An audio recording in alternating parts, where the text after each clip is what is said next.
Why am I going to engage in a fight to serve a nation that seemingly doesn't want to serve me? Expressing a false gender identity divergent from an individual's sex cannot satisfy the rigorous standards necessary for military service. I think the thing is most insulting is to say that we lack courage and honor. Made it the official policy of the United States government that there are only two genders. Service members who have a current diagnosis or history of or exhibit symptoms consistent with gender dysphoria may elect to separate voluntarily. This is the president's agenda. This is what the American people voted for, and we're going to continue to relentlessly pursue it. The second we stop trying to fight for our right to defend our country, and we cave into things like this, then the American dream is lost. The ideals of freedom and liberty are gone. So, I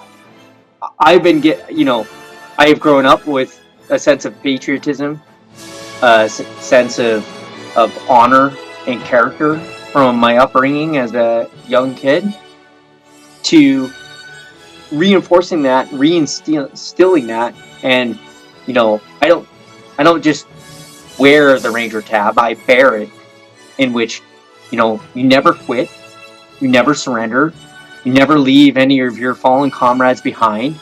You continue to display the intestinal fortitude that's required to complete the mission. And I'm not going to stand by, and we're not going to stand by and let people strip freedoms that we have fought for through our honorable service that we've been open about for over a decade.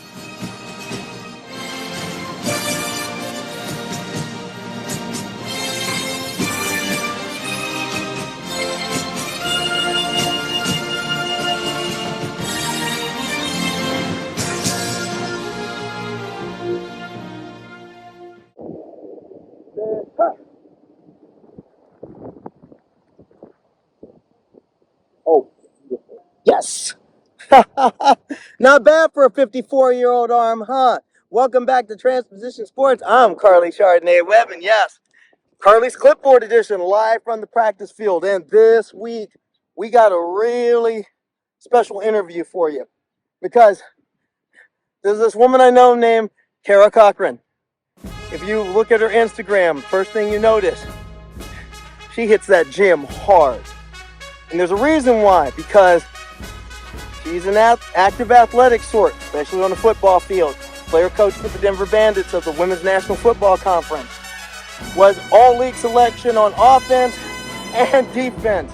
And I've seen her play some defense. I'll tell you, if you run the ball against her, you may want to rethink your life choices. And if she's not playing football, she's doing ultra marathons, adventure races, endurance events, anything to push herself and test herself. And watching her do what she does motivates you. Motivated me to get back in the gym, I'll tell you that.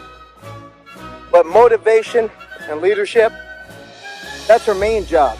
See, her official title is Major Char Corcoran, United States Army. 17 years in, a decorated soldier, numerous commendations, 2 tours in Afghanistan, has led troops into harm's way, has been shot up for the country we all love. And now, because a certain Secretary of Defense feels that being a transgender American is quote-unquote incompatible with military service and dishonorable, she's being separated. I think about her and 15,000 other estimated transgender Americans who are being separated due to this ridiculous policy. We're grateful that earlier this week, Major Corcoran sat down with us to tell her story of life, sports, the battle that's ended, and the war to come. Now, recently, you're a graduate. I just graduated from another master's program, the School for Advanced Military Studies here, and which helps you become operational artist and a practitioner of military operations, and it's a advanced strategic studies degree, and it was a phenomenal course. I am grateful for having the opportunity and the growth to be able to go through it. And even with all that, there's that one little fly in the ointment. But you turned it around. Here is how you did turn that around. Here's how you did that. Now I want to know one question. What made you decide to take a very difficult thing and turn it into a flex? I mean, You turned I this guess into a flex. people go and they say, "Hey, we're not going to allow you to do this unless you go in male regs." And you sit there and you're like, "Wow, that's cool. What a great narrative that is! Like forcing us into male regs. Like, doesn't even matter because at the end of the day, I'm still going to be able to do my job no matter what. In fact, there you are. Still going to, you can force me to shave my head, but you're not going to erase my femininity. You're not going to erase who I am. I'm still a trans woman, and I still will live my life as what I have gone through. And yeah, I'm going to flip this script on you and, throw it back in your face and say, no, you may tell me that if I want to walk across the stage, I have to cut my hair. And that didn't come on my chain of commands here. That didn't come from them. So I'll leave it at that. And so, I don't think they understand who we are. I don't think well, first off, they don't, otherwise they wouldn't be doing this to us. But at the same time, I don't think you understand who I am and the character that I have and the strength and resilience that I've built over time. If you're going to try to purposely intimidate me and take something away from me that I have merit for, oh, you did. You pushed the wrong button. And yeah, I will 100% say bet and cut my hair, and I will still show up and do the job. Now, was it stressful? Is it traumatic to lop off all of my hair? Absolutely. My hair was down past my shoulders. I miss it. I miss being able to braid my hair. But you know what? Like, for the principle, to maintain my character, to maintain my integrity, and be able to get what I want, and be able to get what I deserve, I'll do it. Sure. But don't say it's because I'm conforming. I'm not. I'm showing you that it doesn't matter what you do. We are still here. What has it meant for you to serve the nation and move forward in your transition? Yeah. You can tell by a big flag behind me. I am the vice president for Sparta Pride, which is a nonprofit organization that supports and advocates for transgender service members. And right now, there is a mass purge of transgender service members out of the military. And being outspoken, there's no way of me hiding it. And it's difficult. I've been doing it. I've been serving for 17 years. Before that, I was on an RTC scholarship for 4 years. And so I've been living this lifestyle for 21 years, and now I'm 39 years old. And just imagine anybody coming out of a career, you'd be kind of worried about that. You're worried about finances. I'm still likely not going to be able to get a pension. And so there's a lot of unknowns. But if it wasn't for things like sports, I would have never had the resiliency, both physically, mentally, emotionally, to be able to deal with this hardship ahead. If it wasn't for things like sports. I just heard you say, won't get a pension. Yeah. Now, to a person outside looking in, this makes no sense. 2 tours in Afghanistan. You've led troops. You've been shot at, and you're not getting a pension. And also, you've heard some of the things that the Secretary of Defense has said about trans troops. When you hear all that, do you ever get the feeling in the back of your mind, why am I going to engage in a fight to serve a nation that seemingly doesn't want to serve me? Because the second we stop trying to fight for our right to defend our country and we cave into things like this, then the American dream is lost. The ideals of freedom and liberty are gone. So I've been I have grown up with a sense of patriotism, a sense of honor and character from my upbringing as a young kid, to reinforcing that, reinstilling that. And I don't just wear the Ranger tab, I bear it, in which you never quit, you never surrender, you never leave any of your fallen comrades behind. You continue to display the intestinal fortitude that's required to complete the mission. And I'm not going to stand by, and we're not going to stand by and let people strip freedoms that we have fought for through our honorable service, that we've been open about for over a decade. There's some of the things you've heard from the civilian leadership. What has been the most insulting thing about this ban to you? Oh, I think the thing is most insulting is to say that we lack courage and honor because we're serving in a birth sex other than the one we were assigned at birth. And it's so funny because you do not understand the amount of courage it takes to come out as a transgender service member, be transgender in the world today, play sports as a transgender athlete. The amount of courage that it takes for any of these people to do that is well far beyond that it takes to just raise your right hand to serve your country. That's my honest opinion, because I know for me and my own personal experience is that was scarier and took more courage to live as my authentic self, which would be the honorable thing to do. So I always find it very, very interesting that the verbiage was used towards us is that we lack courage and honor, when those are the two principles that probably explain who we are more than anything. I'll admit, for me, that bothered me hearing that. It should, but That bothered me here. That bothered me hearing that because of my people, because of people that who are in the service, and people who have served. One thing I hear a lot is, you trans troops are a readiness issue. You've led troops.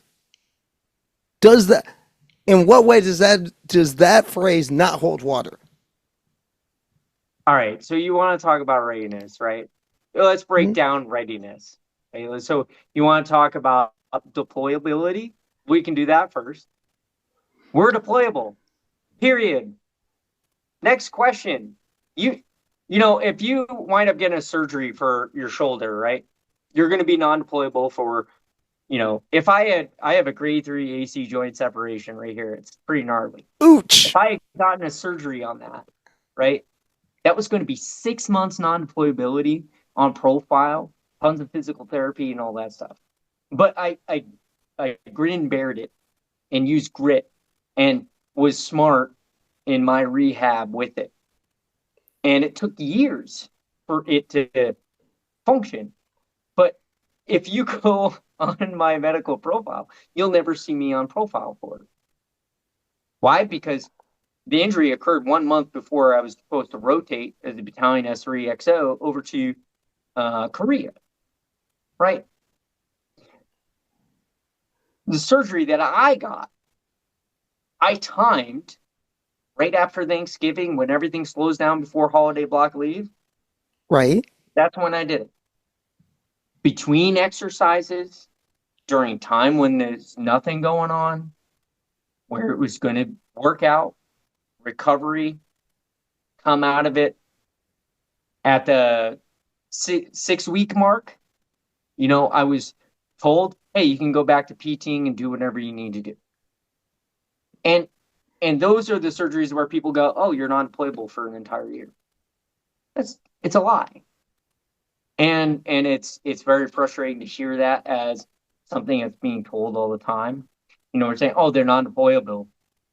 Yet when the policy came out, we had service members about to embark on missions on ships in the Pacific. We had service members in undisclosed locations in CENTCOM. We had people who just got back from deployment out there as well. We had people serving all over the globe. Yet you're going to sit there and say we're not deployable. It's wild. And the other thing, the medical side of things, right? The cost that it takes to remove us from service far, far outweighs the cost it takes to maintain us. And we're talking something along the lines of 50-fold. Now talk about that cost. Now, one thing, talk about that cost, because a lot of people just has the idea is like, we hand you your discharge papers and that's it. It costs the amount to print out the discharge papers. What doesn't the civilian know about what's about to happen to get rid of 15,000 people? For me, I was supposed to move and go to another duty station where I was going to be a planner along with a couple of other planners. We've now taken me out of the equation, and you've now taken that work and thrown it on the shoulders of other people who have families. And now you've taken away time, talent, and energy from an organization that you cannot backfill. And therefore, and even if you do the next man up, that has a trickle-down effect of time, resources, and money it takes to train these people. And so when you remove somebody, say, that's 15 years in the military, you're talking about a multi-million-dollar investment. Think about just a cyber warrior. The amount of money that it costs to train somebody to protect our elections, to fight against, our adversaries who are trying to influence or infiltrate our government. That is an egregious amount of money that you now have removed from service. And it costs the taxpayers tons and tons of money. So then, now that you're going and pushing them through the separation process, you're also costing taxpayers $1 just to remove them from service. So say it costs $500 million worth of money to separate all service members out there. Now, if you're going to do the money there, and then you factor in how much does it cost for our medical care a year, you're potentially removing qualified service members who are deployable. And you're potentially you're doing that, the cost to allow us to get medical care, times that by 100. So the cost that you've taken to remove us from service could have paid for our medical care for 100 years. And then you want to talk about one other factor? The military is still spending like close to 10 times as much on Cialis or Viagra for men than they do for transgender medical care. We still provide testosterone for people who have low testosterone in deployed combat environments. Same thing for estrogen for women that are out there as well. Hormone replacement therapy is not just people for who have gender dysphoria or had previously suffered from gender dysphoria. I don't suffer from gender dysphoria. I don't. I solved that problem when I transitioned. And then you forced me to cut my hair. We're getting to that. Rag. We're getting to that.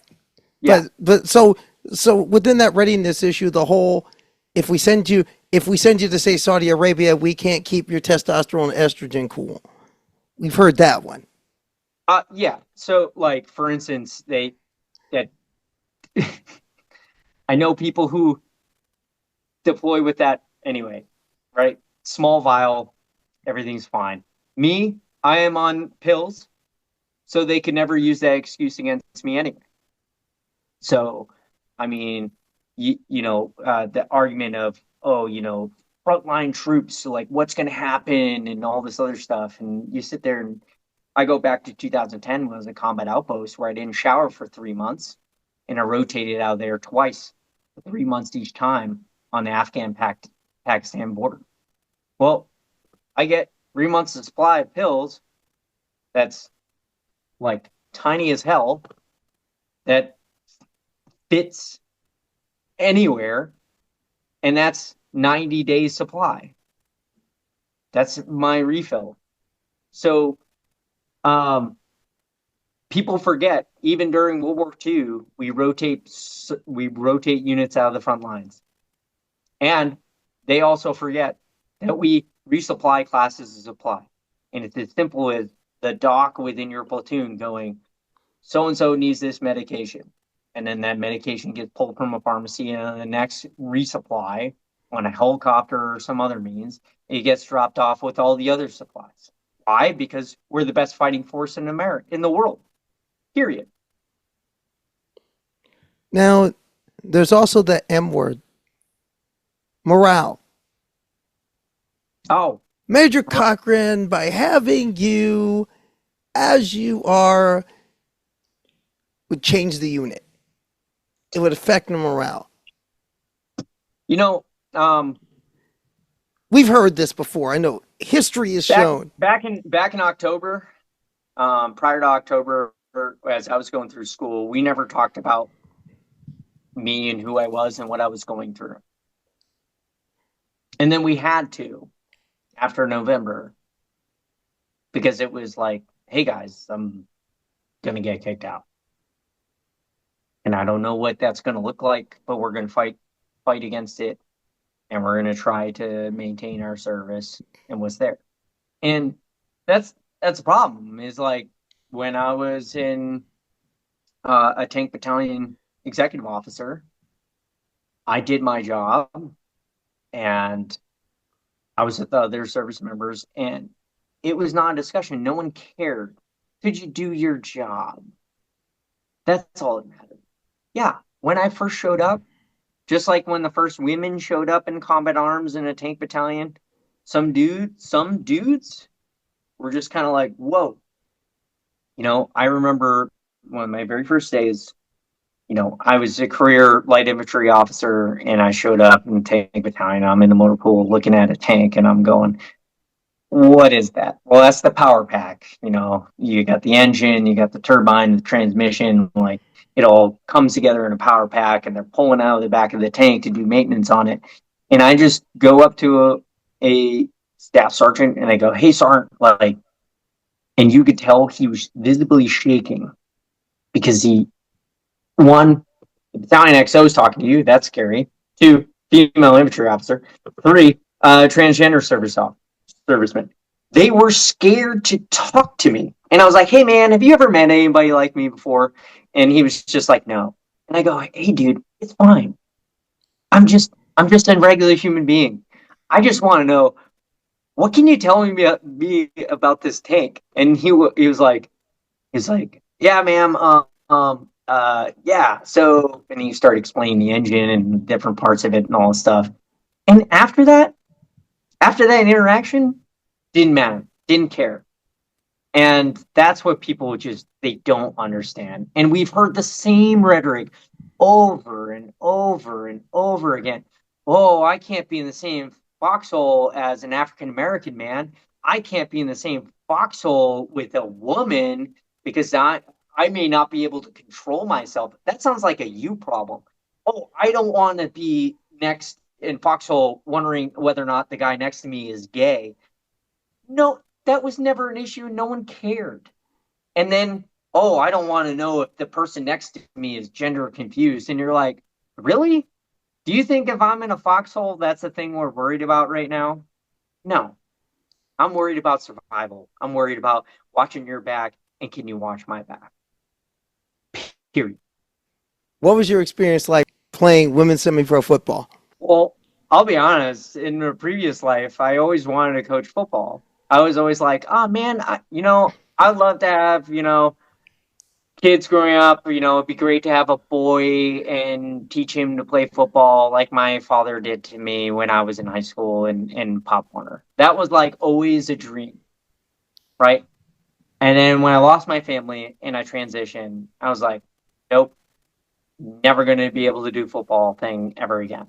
And it was actually when I was early in my transition that a player from Dallas, Texas Elite, and their spouse at the time actually came from Kansas City, and they were both from Kansas City.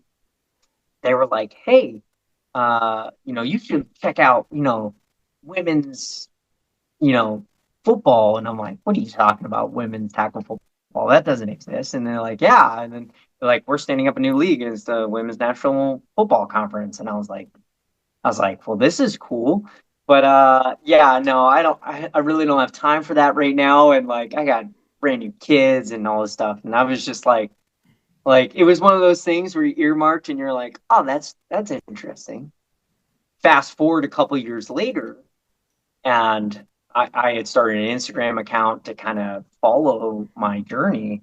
And uh, I get a message, and it was from the owner of La Muerte de las Cruces, or Las Cruces de la Muerte, excuse me, and in New Mexico. And I was stationed in El Paso at Fort Bliss.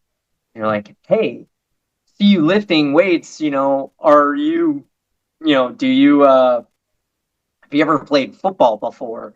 I'm the owner of this team in the Women's National Football Conference. And I was like, I've heard of this league before. It's been years. But I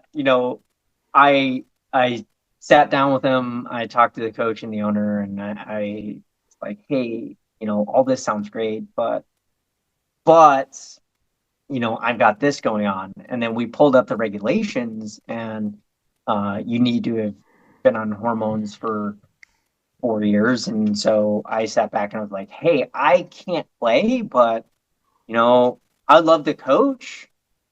And so when I coached that year, I then halfway through the season did a rotation to Korea. And then when I was on my way back, they're like, hey, coach, the team from Las Cruces, it's dissolved, and a bunch of us are up here in Denver. We could use you on the, O line. And I was just like, all right, bet, let's do it. And so when I came back, I actually had to fight my way and earn my spot. So I did a bunch of special team stuff, and it wasn't until the playoffs that I actually started on the offensive line. And a lot of people looked at that last season that I played where I was a fullback and I was a defensive end, and they're all like, oh, there's a bunch of tackles and she's getting touchdowns and stuff. Like, I didn't realize my first couple years in the league, I was an offensive lineman. So I would love to roll that clip of making good blocks or pancakes like that.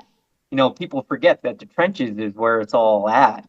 And so I did that. And then moving into my last season, I told the coaches, I have a surgery coming up. And then when I get done, we'll see if I can play. But if I play, I would rather, play a different position. And that's when I wound up playing. And I came into women's tackle football because I was recruited into it. And then I played in women's tackle football because my teammates that I coached wanted me to be part of the team. And then I stayed because of my teammates that I played with, because honestly, it's the closest thing you can be in the trenches of warfare is being in the trenches with your sisters playing football. What's your thoughts on some of the things you've seen? Some of the things have happened in the landscape. When you started playing ball, Leah Thomas happened. More recently, you've got people booing high school kids. The rhetoric is just absurd. And honestly, if you were to look at the grander scheme of things, and you and I have talked about this before, right? Like if you make it like, hey, you can take estrogen and show up tomorrow and never have gone through anything through you haven't done anything, right? And you've barely gone through the process. Your body hasn't even transformed, but now all of a sudden the next day or a year later, you're showing up and you're doing it at a competitive league. Now, if I'm playing, local kickball league, who cares? But if I'm like playing professional women's sports or on an Right. NCAA or something like that, then yeah, there needs to be thought put into it. But if you just cut off and say no sports for kids, no sports for anybody, you're missing the point of sports to begin with. And that's to be able to grow, learn leadership skills, teamwork, all these things while you still get physically better. If you eliminate that from kids or just a demographic of kids, you're disenfranchising them for a generation. One thing for yourself, you not only play a team sport, you do, like we said earlier, you're going to do like a 50K, 50 miler. You do some. What got you into the ultra life? What got you into that? Because, I mean, I want to do an ultra at least once, just to say I've done it. But you do one, and then you're already saying, what's the next one I can enter? Yeah, my old college roommate was here 6 years ago. We met up and we met up to watch a watch out, everybody. I grew up 10 miles from Gillette Stadium, so we were watching the Patriots play with Tom Brady. Okay, like I grew up there. It's the way it's going to be. All right, our high school rival was Foxborough, and so we watched a football game, and I met up with him and uh, his spouse, and he was like, "Hey, do you want to go on a run?" And I was like, "Yeah, let's do it. Let's go on a run." And we went on like this 5 mile run, which I was back then. It was like 5 miles. Like this is insane. And I was sucking wind, but we were talking about all this stuff. Well, what I didn't realize, this is us like trying to relearn each other from being college roommates and me having transition. And he was just like, we got done with the run and we were catching up, and he's like, "Hey, so run again tomorrow?" And what I didn't realize was like he was a mountain climber, and he did a lot, all sorts of alpine sports. Well, we're in Kansas. There's no alpine sports. So he was getting himself into like trail running so he could move across terrain and still keep up with fitness. And what I didn't realize was he was coercing me into the next thing I knew, I'm signing up for the Kansas City Marathon. And then we're signing up for ultra marathons. And when COVID hit after that, the gyms were closed. There was nothing else to do except for run. And that's when I actually did a fundraiser for COVID, and ran 50K here around Post and raised like $800 doing it. And then I realized how miserable that was, but also it challenged me.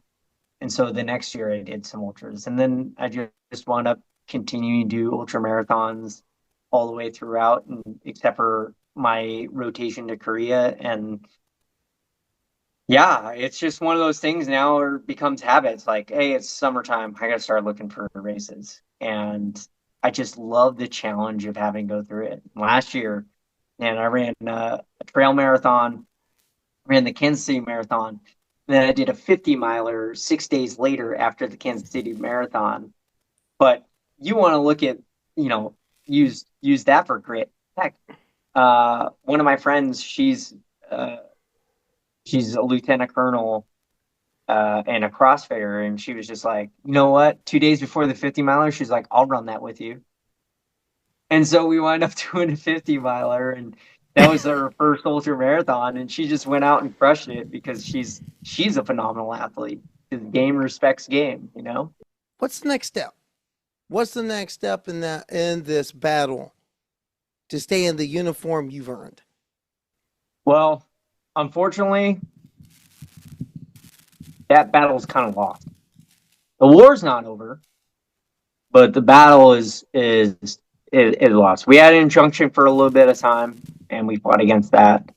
And everybody thinks Supreme Court already ruled on it. They did not. They stayed the injunction. So now we're going to be continue to fight it. The appeals courts for both the injunctions that are there are still going on. They still have the same stance, that is discrimination. But when it goes through that process, the Supreme Court won't see it probably until next year or later, right? The problem is with the current policy, we'll all be purged from military service before the Supreme Court even looks at it. So the war's not over. And even if the Supreme Court sides at the time against it and uses some old policies to say that this is why they can still do it, with disregarding the fact that it's just straight up discrimination, we'll have the ability to continue to still fight it afterwards. This is just one advocacy group. There's dozens of advocacy groups that are all coming together and working together to fight against this.